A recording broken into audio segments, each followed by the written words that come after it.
My name is Kevin Jones. It is the 12th of the 12th, 23. And for those in the know, today is the 1 year anniversary since Deloitte, who've got an over 20-year working relationship with GW Pharmaceuticals, won the review to kind of basically review novel foods regulations, which ultimately would have benefited GW Pharmaceuticals. But that's something by the by, isn't it? I have got a special guest here, great friend, and I would say to a point a mentor, Guy Coxall of Seed Our Future. Now, I've known Guy since 2017. He became a boss of mine in 2018 when I worked at the CTA, and he was the director for compliance. And we've kept in contact as we've gone through our relative journeys in life and in the cannabis industry. So it's great to have you here, sir, to be able to talk about these bits and pieces. Great to be here, Kev. Yeah, thank you very much for inviting me again. And I want to apologise to everyone for the other week. Yeah, the snow did come down pretty heavy, and actually, if I'd left it for the hour of the presentation, I would have got snowed in. And I was actually snowed in for 2 days, couldn't get out. It was just ice on the roads, and yeah. So yeah, again, apologies for that, but I'm really pleased we've got a second chance at this. Also, and of course, let's be honest. It's nice to get a bit of snow, even if it does cause Oh, yeah. complications. Like certainly a decent kind of setting as well. But yeah, that did appear out of nowhere. I think. Yeah, Oh, wasn't let's expected it at that time of year. Oh no, it's normally end of January, February this time, and certainly Yeah. not as deep. I used to live in Germany, and we used to have like 6 foot snowdrifts, and it was awesome because you'd be walking along, and then all of a sudden you'd fall down, and you'd be like staring out of this hole, right? But anyway, that's not what we're here to talk about. So No. basically, I would like the first time I met you was at the 2017 CTA AGM that was held at the NCC, the National Conference Centre in Birmingham. Yeah. Now, it was the early days for the CTA then. There wasn't many people, but there was a lot of enthusiastic people. And certainly one of the things that I remember hearing from you then was that the Home Office had talked to you and Mike Harlington and said that they were feeling pressured from the Home Office to define all cannabinoids as novel. Do you want to talk about that, Alan? Yeah. So that I can't remember what month it was in 2017, but yeah, myself and Mike Harlington, who was the chair of the CTA at the time, we used to go to quite a lot of meetings with different government departments, and I think that day we'd had a meeting with the MHRA in London to talk about borderline medicines, and then we went to the Food Standards Agency, which was close by, and went to the novel foods department. I didn't know much about novel foods at the time, to be honest. But we went along, had a meeting with a lovely lady called Ruth Willis, who was the head of the novel foods department at the FSA at the time. And yeah, we were discussing, where was this going? At the time, of course, novel foods only covered non-botanical extracts such as isolates. So isolate CBD at the time was classed as novel, obviously because it's an isolate. Where full spectrum extracts, which were full botanical extracts, didn't sit under the novel foods regime, which actually suited me down to the ground because I'm a bit of a purist, and I think we should all be able to access a full range of cannabinoids for health and well-being. And once you start messing with the plant, and start isolating, synthesizing things like that, yeah, you're going down the wrong path, really, of the beneficial health aspects of cannabinoids. So it didn't really bother me at the time. But what did bother me and Mike at the time was Ruth sat there and she pulled us aside a bit and said, I've been having a lot of issues with the Home Office lately. There's been a lot of pressure on the FSA and particularly novel foods from the Home Office to classify all cannabinoids as novel. And it's like, well, how can they even consider that? Because cannabis has been used for thousands of years, not just around the world, but in Europe as well. It's a very well known plant for and supplement for health. So yeah, I didn't really make much sense, and I didn't take too much notice at the time. But obviously, once things started changing with novel foods, and they actually flipped the direction completely to classifying full botanical extracts as novel, it started twigging that the Home Office were behind this. That's certainly something that I've bared in mind for a long time. Mm. You were saying it was all about the full plant dynamic, but of course the FSA did allow really for broad spectrum products. Do you think that was kind of maybe like a grace to the industry, because they were tinkered with, but obviously, like, not everyone can take THC.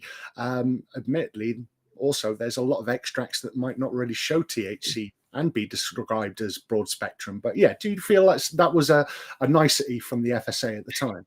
I think it was, yeah, a nicety, but not so nice. I mean, broad spectrum isn't really can't be classed as full spectrum. It doesn't have the entourage effect, which is what we need. I mean, I'm only going off the actual cannabis. I mean, I looked at thousands and thousands of cannabinoid profiles over my time being the compliance director, obviously, because all the companies were selling in the profiles from all of their products. And can you just have to look at that cannabinoid profile and you can see the difference. You look at a full spectrum product and it's got decent levels of CBG, CBN, CBC, and so on and so on. And normally a small amount of THC, but so small that it's impossible, biologically impossible to get any high from it or any negative effect. So yeah, but broad spectrum, it looked to me like an isolate. You look at the prescription. Yeah, you might have tiny thresholds of different cannabinoids, but yeah, the broad spectrum to me was just an isolate with that looked a little bit better on the profile and more of a marketing ploy. So from 2017, we've got the FSA that says that isolate is novel, right? Mm. Now, I start working for the CTA in August 2018. Now, Yeah. I do not recall whatsoever any level of enforcement on that distinction. Now, I had followed the CTA for a bit, and I believe we were talking before that I actually joined. So, is that something you noticed yourself? Did you see anyone actually get told by the FSA that isolate-based products were novel and that they had to go through a process?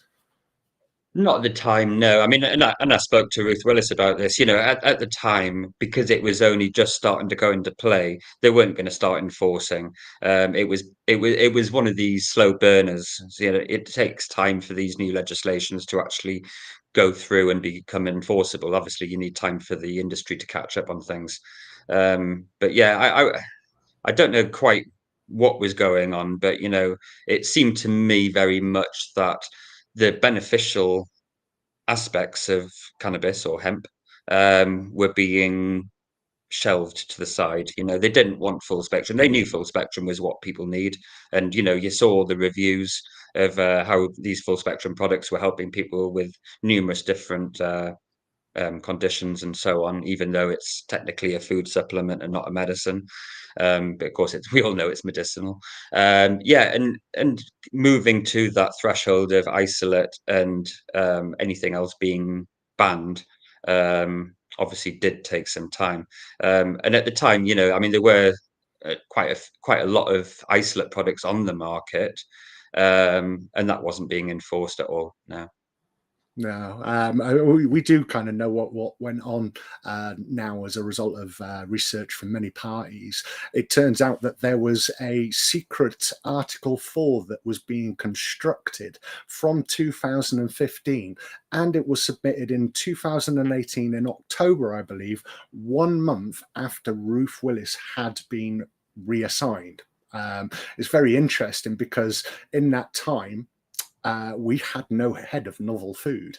Right up to the point of Novel Foods Mark II being announced and Paul Tossell, the current head, being installed from that point. But I am jumping ahead of myself here. I want to rewind.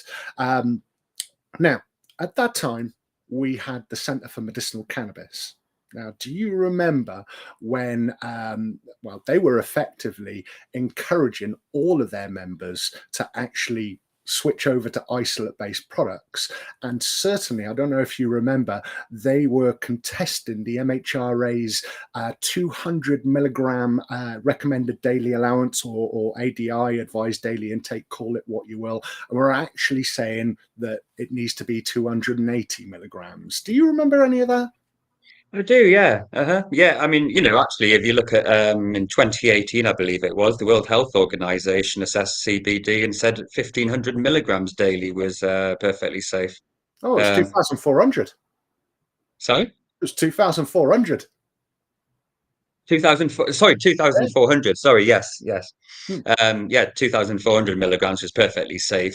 But yeah, I mean, I didn't know particularly the CMC. Obviously, I did, like, from a professional stance, because I was in the CTA, and it did seem very much like the CMC basically took over all of the hard work that the CTA had done. And then the ACI obviously turned into more of a regulatory thing, following the work we were doing with our own regulatory body. So they were basically just, it was a takeover, really. And I do believe people who were involved with the CMC high up were very close to the Conservative Party and lobbyists from the pharmaceutical industry. So it didn't really become as much of a surprise. You just had to look at the actual the cost of membership for the CMC, which was, I can't remember how much it was, but it was a lot. Yeah, I You know, remember the join us or die emails. Like, if you're yeah. not a member of the the ACI, you won't have products on shelves after the 31st of March 2021. And lo and behold, if you wanted that luxury, you had to be able to afford 30 grand a month, a year, in membership fees. And it's like, you're targeting people who come close to that total Mhm. and yearly turnover. How are you supposed to kind of represent them? And it just, they seemed like a rather disruptive influence. Yeah, well, I think it's the typical model of corporate monopoly. Obviously had their hands in pies high up. They wanted to monopolize the CBD market, make sure it was only the companies who could afford membership, and I don't think they were expecting the rest of the industry to actually go through all the jumps and hoops to get a novel food status. So I think they were kind of hoping they were just going to take over the entire industry, and all of the small cottage industry companies were just going to go to the side and disappear. And that did happen to a large degree, but it's nice to see that some of the original industry is still going, although it's very hard for them.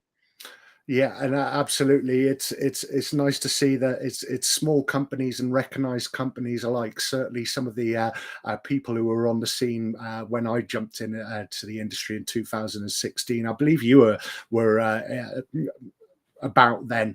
Now, one of the things that you were also focused on in the CTA was through Hemp Tank. It was a farming provision. Now, this never went anywhere, which is a big shame. But do you think that it's arguable that the novel foods kind of update that came out just as we were talking about that, as well as the inability for farmers to process for CBD over here, it's amazing we actually have an industry at all, really. Mm.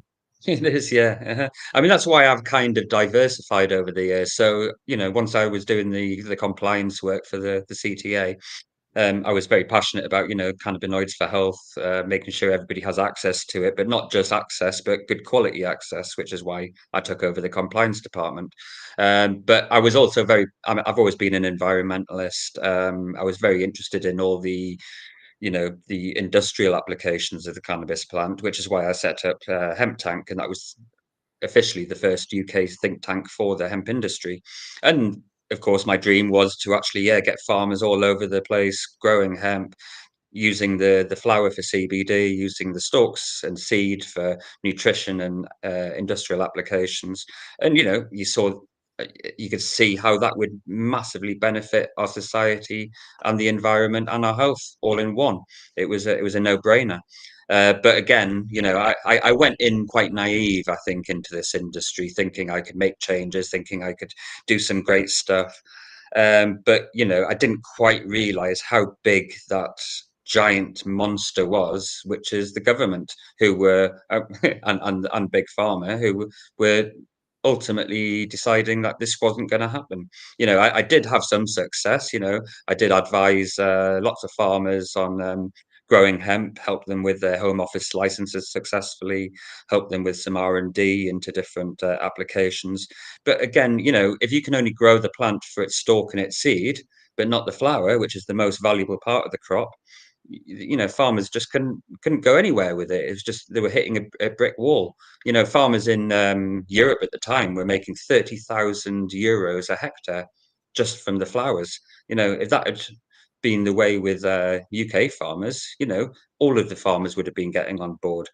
But and then it's interesting to look at it now, where farming is basically being denied or being coerced. There's nobody farming food or anymore. They've changed all these dynamics, all of the what's the word? The money that they get in the subsidies, the farming subsidies that they've had for decades. That basically subsidised their wages and being able to get into farming. They've just got rid of that in the last year. They've halved it this year. They're going to halve it again next year. They're going to halve it again the year after. So there's basically going to be no subsidies for growing food whatsoever in the next 2 or 3 years. And what they're doing now is the only way you can get a subsidy is if you rewild. So basically, all the farmers are growing wildflower meadows, growing trees, but we can't eat that. So what we're going to do for food security? Hemp seed, of course, is the actually only full nutritional seed that basically has everything we need for health, but we're not able to grow that either. So where is the whole agricultural situation going? Yeah, it is a shame. I think not so long ago there was a report, I think in Sky News, where a farmer was indicating that were he able to process flour from his crops, he could potentially make an extra £100,000 per hectare, I would assume. I do kind of vaguely remember an acre, but I think that might be a little bit optimistic if you're farming outside. But still, it is a great loss. And there's more food potential than just the seeds there. Of course, we did actually come across a level of political frustration when I started at the CTA. If you remember, I managed to get a conversation with Luke Pollard, and I rightfully said, do you want to jump on? Because I was still a bit green behind the ear back then, and it needed someone like yourself who could kind of explain the dynamics of phytosequestration and sequestering and phytoremediation. And if you remember, then we kind of deliberately kept away from talking about recreational or medicinal cannabis. Now, if memory serves, after you had basically finished talking about the figures with sequestering, Luke Pollard was like, that's amazing. Why are we not growing more of this? To which you turned around and said, because it's cannabis and farmers have an issue with the Home Office and the licensing requirements. Now, he turned around and said, leave it with me and I'll come back to you. Now, if I remember correctly, his response ultimately was, we need to concentrate on medicinal first before we start talking about recreational and or skunk. And we're going to look at seagrass. Now, I've got to ask, what do you think are the pros and cons of hemp to help the environment versus seagrass? You've got to think, the fish have got to get high too. I I don't really know much about seagrass, to be honest. I'm just being joking. But I've no idea. I don't know what seagrass is. Is that some sort of seaweed? I believe so, but as with everything, you've got to have right conditions. But then we're facing rising sea levels and sea acidity levels, which then kind of throws out certain requirements in some areas. You look at I don't know. There's obviously Devon, Cornwall, I'm going to be close to some big seaweed patch somewhere. But at what point is that a fragile ecosystem or growing environment? It's like coral, isn't it? When you look at the Great Barrier Reef and you see all the bleaching, and they're talking about temperature rises by the half a degree, whereas on land, if that was to happen for hemp, actually, the plant would love that. Not so much the rise in sea levels, of course, but there is plenty of land that can be farmed and certainly benefit from taking CO2 out of the environment by hemp as opposed to seagrass, because we need all the space for hemp. If you want to go into the climate discussion, I mean, personally, I was very into all the climate change thing. I used to actually teach it at a FE college like some 25 years ago. But I think actually I'm losing faith in a lot of the argument these days, especially in regards to carbon dioxide, which is essential to health and essential to life, and most things are made out of carbon. But climate change does happen, and it has done, and it will do. And you actually look back through like the last 300,000 years, it's been a hell of a lot warmer than here. It's been a hell of a lot cooler than here, and sea levels go up and down, as does the climate. Now, cannabis has been evolving for the last 300 million years. So it's always been around, and it always will be around. I think the difference between the sea and the land is we know more about the land, and we've been cultivating cannabis for many thousands of years and using it, just like we did in King Henry VIII's time, where it was so important for the Royal Navy. So I think we need to stick with what we know, and we do know the benefits of the cannabis plant in many different forms. And yeah, maybe seaweed could be a thing of the future, but who knows? You know my wife, if she was part of this conversation, she was very passionate about seaweed when we first met, and apparently Pretty good nutritionally. Yeah, she was going on that level. I just realised that it's a type of seaweed that causes umami, the taste that we've always had that we've not really had. Do you know what that is? It's a little bit of a weird one, like tomatoes, mushrooms, the likes of anything that kind of almost has a meaty texture but has a level of umami. Apparently one of the seaweeds is perfect for introducing that to your ramen if you like that kind of dish. Right, I do like ramen. Yeah, who doesn't, mate? Right, are we talking runny egg or stable? Oh, I don't know. I don't do the cooking. I just eat it. Oh, true. Yeah, Helen. Yeah, probably for the best. I hope she too. Yeah, it is. Yeah, otherwise it would be with baked beans. Nothing wrong with baked beans. If anything, baked beans publicised, it does upset the Americans. I don't know why they can't see why baked beans should be a staple, but that's a different conversation for a different day. So yeah, we did kind of stray into the environment there.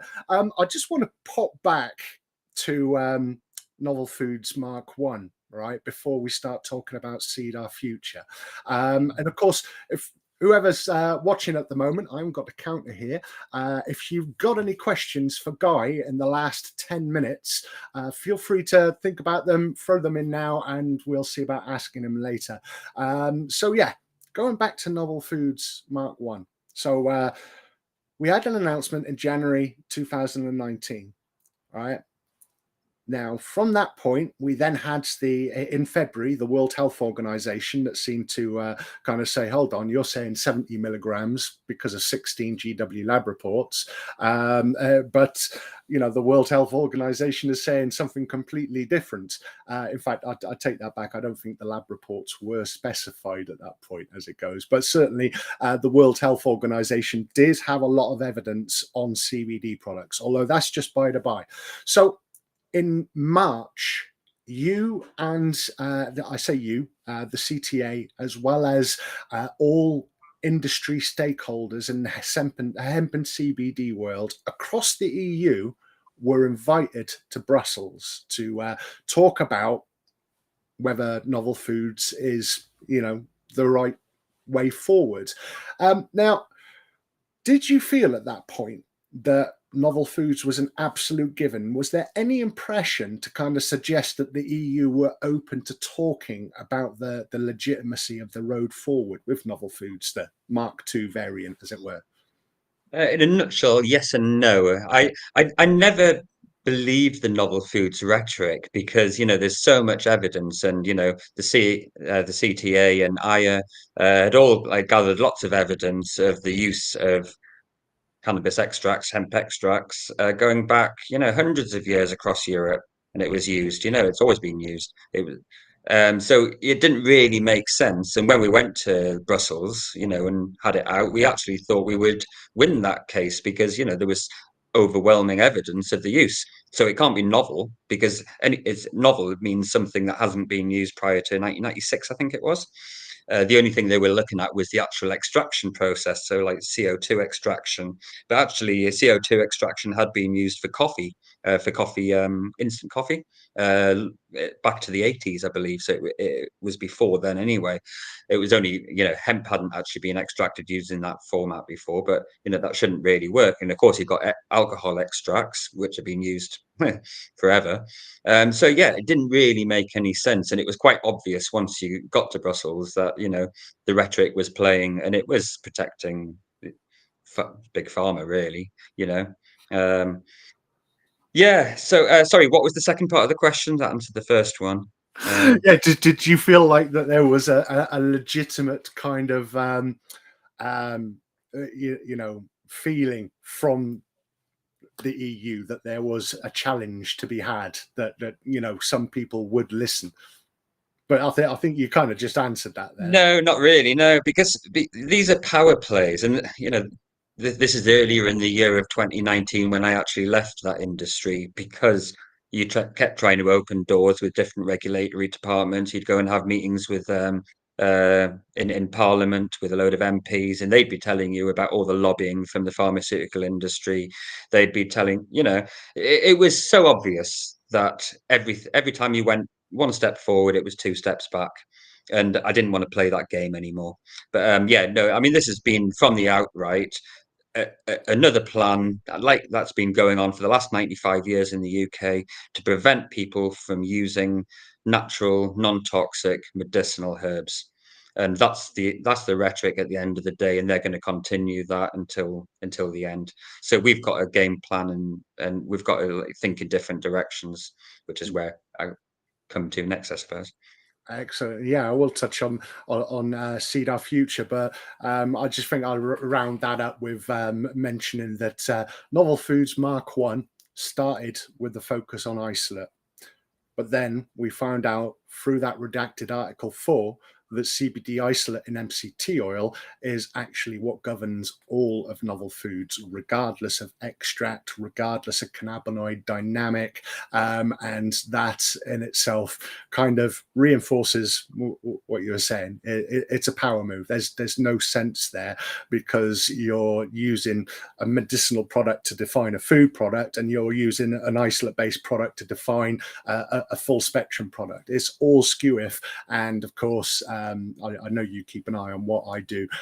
It's something that I think is something that needs to be called out. But anyway, this isn't about me though. This is about you. So now you left the CTA and you basically started off Seed Our Future. Do you want to introduce that? Yeah. Okay. So yeah. So it was getting more and more difficult in the CTA. Just realizing, this is never going to go anywhere. The industry as well were annoying me a little bit because no one was wanting. I was actually pushing the rhetoric to go right. No, we're not going to go to this 1 milligram rule of THC. We're not going to go along with this novel foods rubbish. We're not going to go along with this. If we all just join together in unity and fight this, they won't be able to stop us. And that's how the industry started, really. Like the CBD industry started as a rebellion footing. We are going to just supply this product. And it was only really through the CTA sort of self-regulating the market that was able to continue as far as the FSA and the MHRA. But it did get to the point where it was just, I can't do any more here. If you want to just carry on complying to everything and getting more watered down product that's not going to help people, then crack on. So it was actually when I went to my first Product Earth event in August 2019, and met some great friends, activists, people like Phil Monk, Callie Blackwell, Simba Carter, people like that. And, I was hearing all these stories about all these people with severe disabilities who were just, being trampled on by the government, which I knew anyway, but it was, hearing the stories, it really sort of hit a hamstring in my heart. And I was like, maybe this is the area I need to move into. So after a bit of planning, yeah, early 2020, around the time of the pandemic, started putting it together as a company, started putting together the website and things like that. And then, yeah, by the summer, we set it up as a limited company, and we had Seed Our Future. So Seed Our Future was really, initially, it was actually more around the hemp industry, and actually lobbying for hemp. We sent out. I can see Claire's here. Hi, Claire.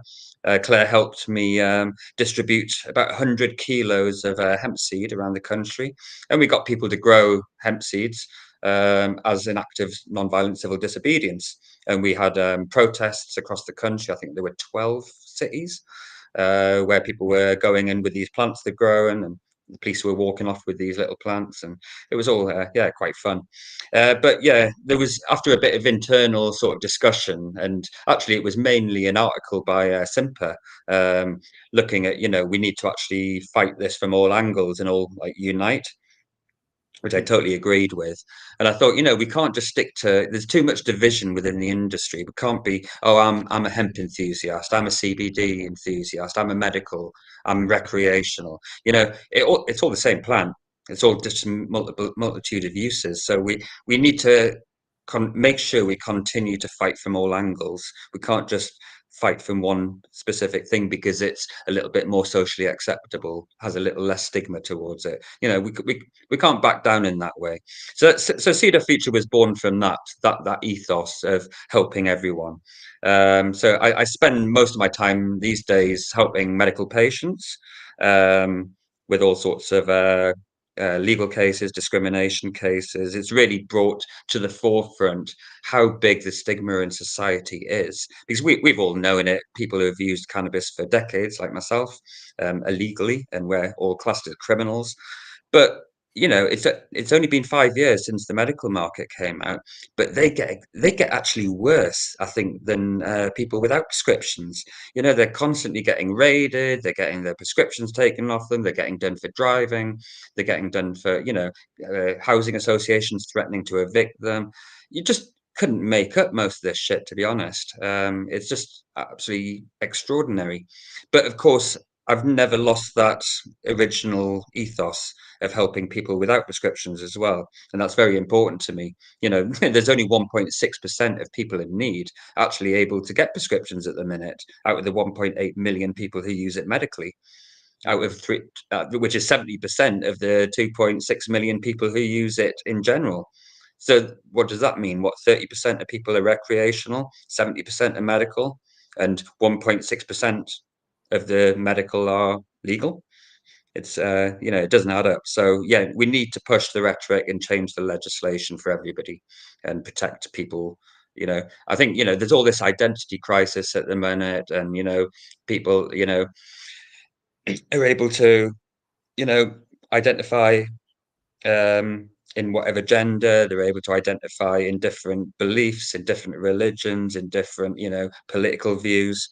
Now, why can't we all identify as human beings with an endocannabinoid system who have the knowledge that our endocannabinoid system is essential to our health and well-being by creating homeostasis, and that to deprive us of using phytocannabinoids from the cannabis plant is a breach of our human rights and our right to health and our right to be who we want to be.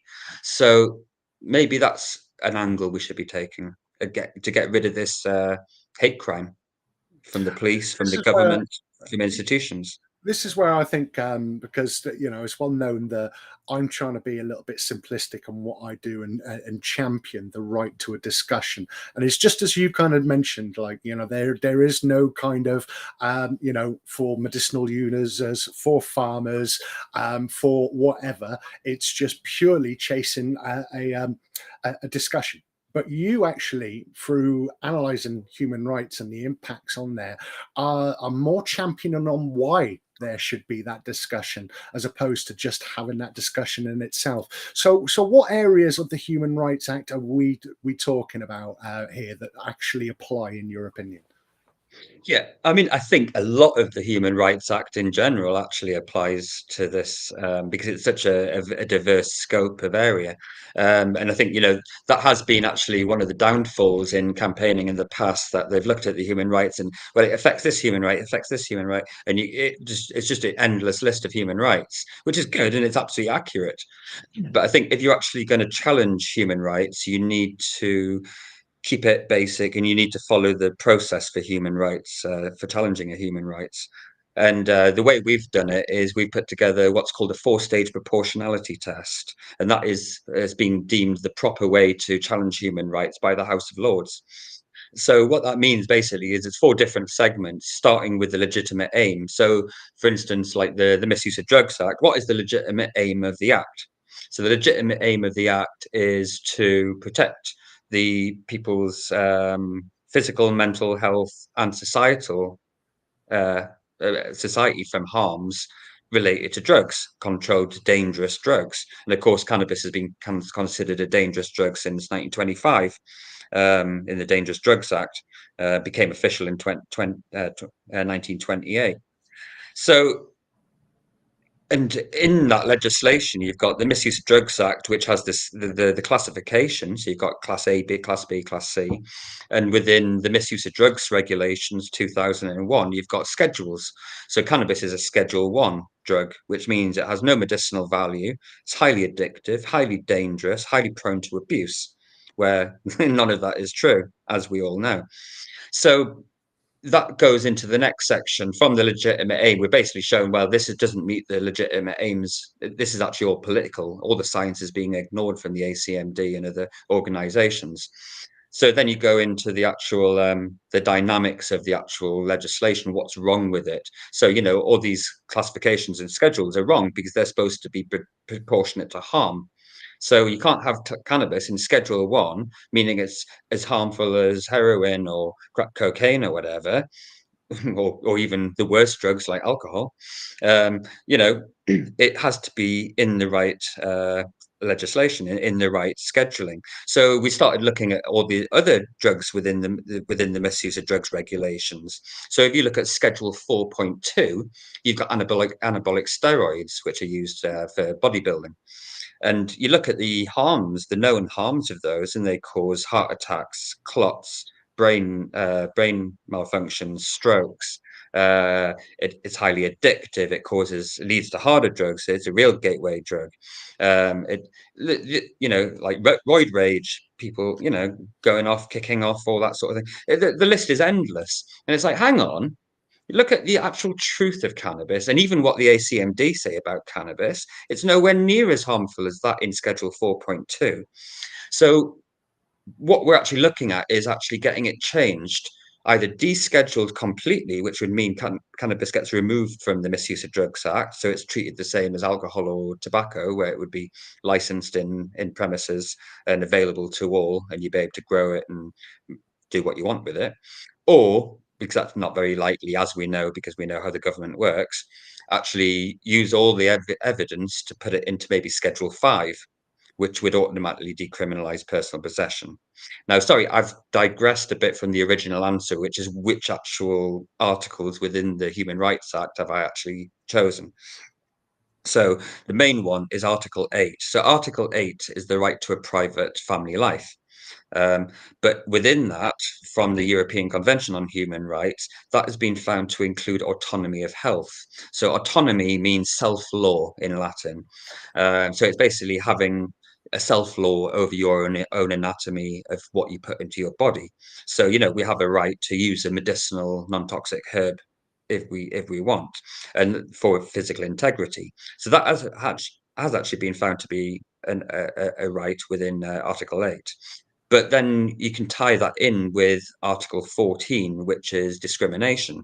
So, as I said before, you've got 1.8 million people who are in need, probably a lot more than that, probably 50% of the population at least, if not 100.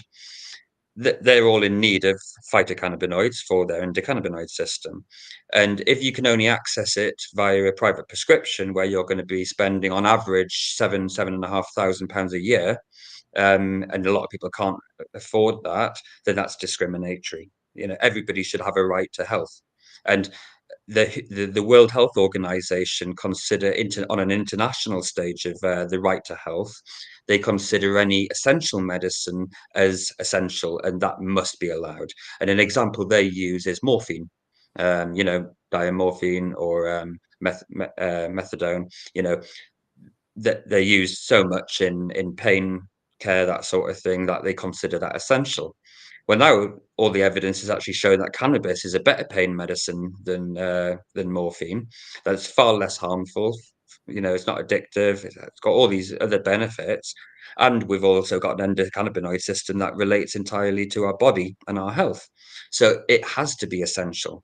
So if we can actually get that in a court and accept it as an essential medicine, and that they accept that we have a right to autonomy of health, and that it's discriminatory that only people are lawful if they can actually afford a prescription, then we will win that case. So we've got a case in February, and if it goes well and the jury find the defendant not guilty for cultivating his own personal medicine, then with a bit of luck, that will actually change the law, and it will remove cannabis, move cannabis to hopefully Class C, Schedule 5, and remove the part in the Misuse of Drugs Act on cultivation and smoking in your own premises.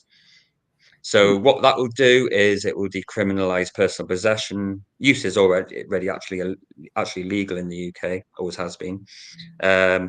But also cultivation would be legal. It will allow a regulated market, so a dispensary type market like you have in the US. It will allow practitioners to prescribe, general practitioners. It will basically, it will help the CBD industry. We'll be able to go back to full spectrum. It will help hemp farmers to be able to grow, because it will get rid of the licensing restrictions. So that one case could actually have a domino effect in all of these areas we've been discussing today. I want to go back to where you were kind of explaining descheduling and the likes of. Now, I feel that we've all been falling into a trap, right? Because Stephen Oliver, the Canna Consultants, kind of explained this to me. For anything to kind of exist in a sensible setting as we would want, there would have to be basically legalization. We could say descheduling, but ultimately laws would need to be made that determine, when are you growing for yourself, or when are you growing and supplying someone else? Because are you then kind of defrauding the tax man, of his cut if you're doing that? The need to kind of stomp out a black market. Okay, we can kind of accept that. But yeah, there is that uncertainty. Like, for example, descheduling or decriminalization. Now, to me, I thought that was getting rid of the laws to actually then build something up from there. Whereas actually, no, it's ignoring the laws that exist. But then that almost feels like it's, kind of followed by the words under advisement.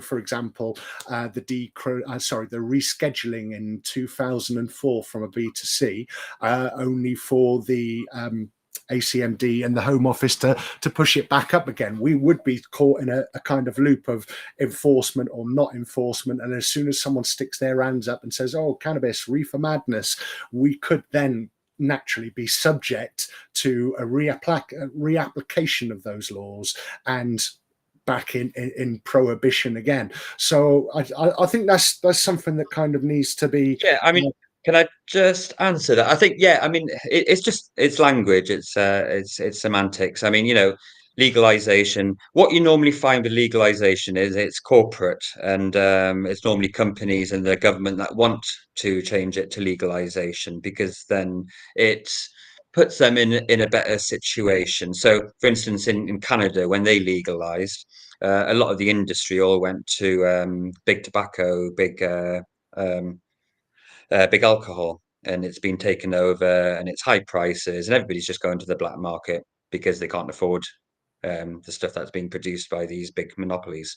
Um, Decriminalization and descheduling. Descheduling is the ultimate goal, because cannabis should never have been scheduled in the first place, basically, and there's no evidence to support its scheduling. So descheduling would actually just, yeah, make it as if it was never made illegal in the first place. Hmm. But that, as I say, is unlikely. So descheduling, decriminalization is basically what I'm talking about. But again, it's a one word to describe and a bigger picture. So as I was saying, if we can actually concentrate on the classification and the scheduling within the legislation, that's the main part, because it's the restrictions. So for instance, only GMC specialist consultants can prescribe cannabis at the moment, because it's a Schedule 2 drug if it's prescribed, even though it's still Schedule 1 if it's not prescribed, which didn't make any sense. So it's all these, the scheduling actually creates all of these barriers. So if we can get it to Schedule 5, that will actually automatically legalize it or decriminalize it, or whatever terminology you want to use. Or at least get us to a conversation on Hmm. how we can press forward with that. Now, I also want to kind of go back to the human rights angle. Now, you've addressed that in a medicinal term, but you've also referred to the endocannabinoid system, and that in itself kind of shows that at the end of the day, cannabis, I feel, is a food before a medicine. And now I've actually been looking at a document where Dr. Jeffrey Guy, co-founder of GW Pharmaceuticals, is there clearly defining that we have co-evolved with cannabis. Right now, Absolutely. it's not just him, right? It's also Dr. Ethan Russo, who let's be honest, seems a really chirpy guy. He's going about doing a lot of interesting things. I know he's tied to GW, but you'd like to hope that everyone tied to GW isn't necessarily evil. But at the end of the day, I find it very hard to come across anything that we could have co-evolved with that is not a food. And certainly I find it hard to see anything where we've co-evolved with something that is a medicine. Now, I know you've got a brain that kind of expands into many topics that might kind of provide an answer to this. Are you aware of any foodstuffs, non-food stuffs that we've, because we do have not just the endocannabinoid system, but the endocrine system.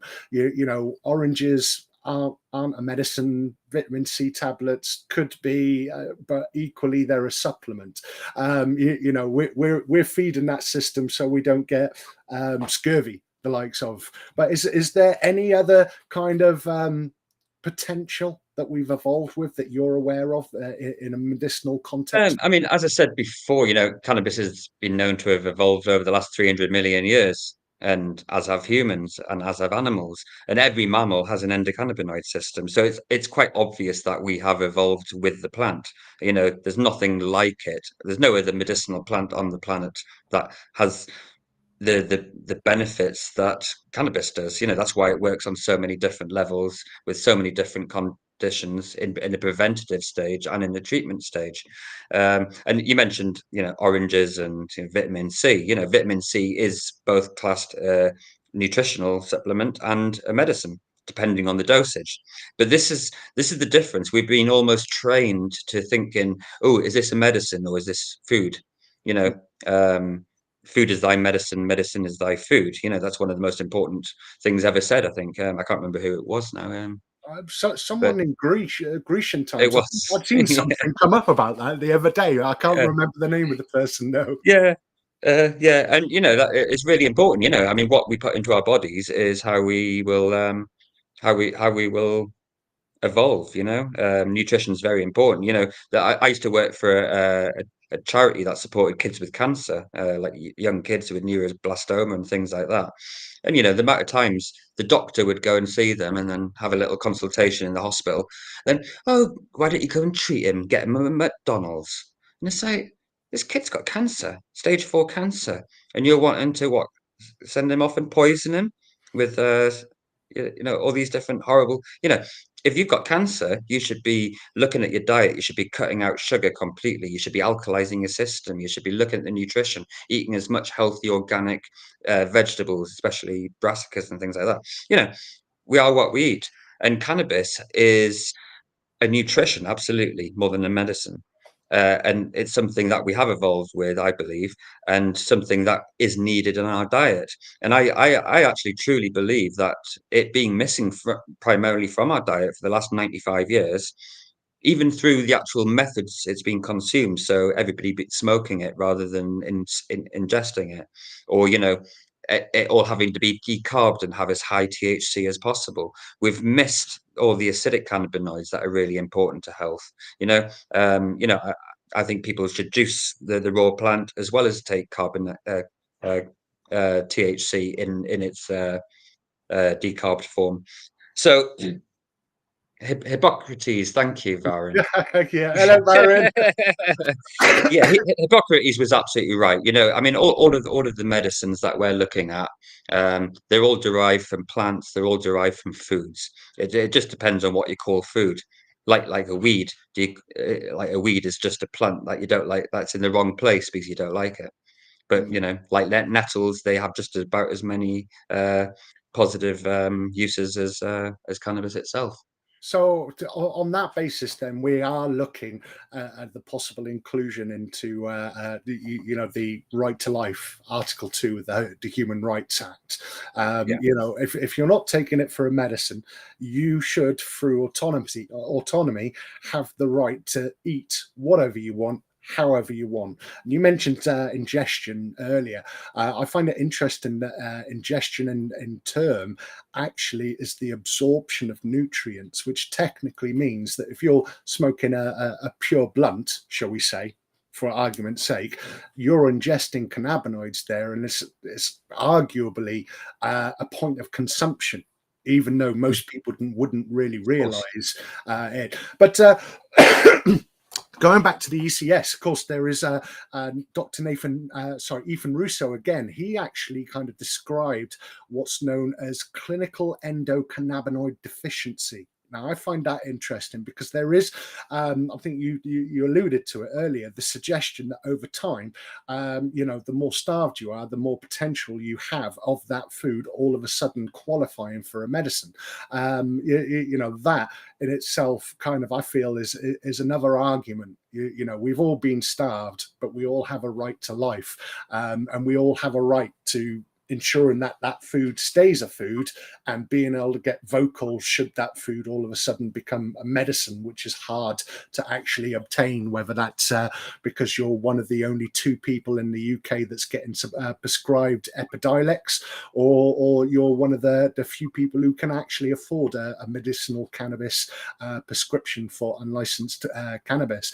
And now I do notice that we've got 7 minutes, so I'm going to ask if anyone, I'd love to talk more, obviously, but I'm very aware, Guy, that the last live webinar that I did actually went on for about 2.5 hours. I mean, it was a great show with Stephen Oliver and Mark Talon, and we were talking about the state of play with 10 mil ADIs and the likes of all of the bits of novel foods that you escaped from. So we're not going to bring any of them up. So, folks, is there any questions? Now, I've just refreshed the box and it looks like all of the hold on a second, I've seen people typing and now they've gone.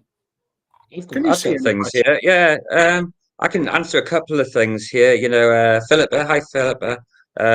Give the full name of the CTA, please. Yes, Cannabis Trades Association. We did start it off with the full name, but sometimes it's easier to abbreviate at times. It was fun working there, I enjoyed it. Even Mike You a lot. Carlington, Oh, I still talk to him occasionally. He's a funny little dude, but he's all right. he's never made me laugh at all. You have to have that sort of sick, twisted sense of humor, I think. When you're Varian, there, great he to is see short. you there too. Yeah, Claire's saying terpenes have a lot to do with mood as well. Absolutely, terpenes are massively to do with mood. Absolutely. Yeah, I Yeah, mean, we're talking. Yeah, it's not. So it's not just cannabinoids; it's the terpenoids, the flavonoids, and actually the the nutrition that you're finding in the hemp seed as well. It's the only type of protein that we produce in our plasma naturally, so it's very absorbable. Perfect ratios of omegas 3 and 6. It's an amazing plant, and how it can be banned is absolutely ridiculous. Um, yeah. yeah, Philip, I'd love to get a meeting with the Green Party too. That would be great. I have been trying to do that for a little while. I think the Lib Dems have very good policies for drug reform as well. Let's please not vote for Conservatives or Labour. Oh no, can't, because they both provide the skunk narrative, and that's a whole different call in itself. They're all together in it. There's a public-private partnership. I could give you names, but I do have a book coming out soon. I don't want to spoil that, unless, of course, you're seeing what I'm doing on LinkedIn. Jump on there, because there's a whole narrative unfolding with a crazy freedom of information campaign that I've launched. But let's not go on there. Hello, Phil Bevington. Thanks very much for joining us, mate, and glad to have Hey, entertained you. Tony. And Margaret as well. Yeah, you're absolutely right. What you said before about comparing cannabinoids to opioids and calling cannabis superior. I think what I mean by that is obviously there's a lot of dangers with opioids. There's a high risk of addiction, of overdose. Yeah, I know it can be more beneficial as a painkiller, but I think cannabis can work on a lot of different types of pain, as can opioids. So yeah, I'm not saying one's better than the other particularly. I'm just from a more broad point of view, I think. It is interesting, though, that there is R&D at the moment, funding available and recently announced by the government for CBD versus chronic pain. And they're the NICE, I'm not quite certain what it stands for, the people who decide whether a medicine is cost effective for the NHS. They have actively now turned around and asked clinicians in this space to stop prescribing unlicensed cannabis for medicinal uses on chronic pain. And I find that kind of disturbing, shall we say, because I don't believe it's the one It, molecule that'll help. Well, they've been like that from the beginning, and yeah, the nice guidance remains on the NHS website today of like we do not recommend anybody prescribe it for pain. Even though it's been used for 5,000 years in Chinese history for pain. In the UK, it was mainly used for pain and epilepsy. It's one of the main things it's always been used for, and about 60% of prescriptions at the moment in the UK are for pain conditions. So, why are they saying that? Let me think. Because how much does Big Pharma make from pain medications? Do you know the interesting thing is that was announced pretty much on the point of Victoria Aikens being named as the Minister for the Department of Health and Social Care. Mm-hmm. I Yeah. just find that kind of interesting. I also find it interesting that her husband doesn't work for British Cannabis anymore. He actually works for British Cannabis China Holdings and was given that position 7 days before her appointment as the Minister for the Department of Health and Social Care. But, conspiracies, possibly, who knows? Now, listen, we got 2 minutes There's left. nothing. Hang on, can I just say that there's nothing wrong with the word conspiracy? Oh, And a absolutely. conspiracy theory is a theory about a conspiracy. Conspiracies are real. There's some real, unreal conspiracies out there, but a lot of conspiracies are just fact. And actually, people exploring into those conspiracies and actually finding information like we do. Yeah, unlikely conspiracy theories. I am one of the greatest rappers of all time. Most likely conspiracy out there. There is a public-private partnership in place between GW Pharmaceuticals and the British government, which is why we are in the mess that we are in now. Now, we've got 1 minute, so I'm going to leave this with one question. Do you consider, right, that the medicinal cannabis industry, right? The unlicensed medicinal cannabis industry is getting a little bit glamorized. Now, I'll just raise two examples here. Big Nasty, right? Big Nasty medicinal cannabis. Now, that seems a bit gimmicky. But then you also have Rockshaw, who have just launched a line with 420 Pharma. And it's like, well, hold on. There is a blurring of the lines. Do you fancy giving us the last 30 seconds of your thoughts on that?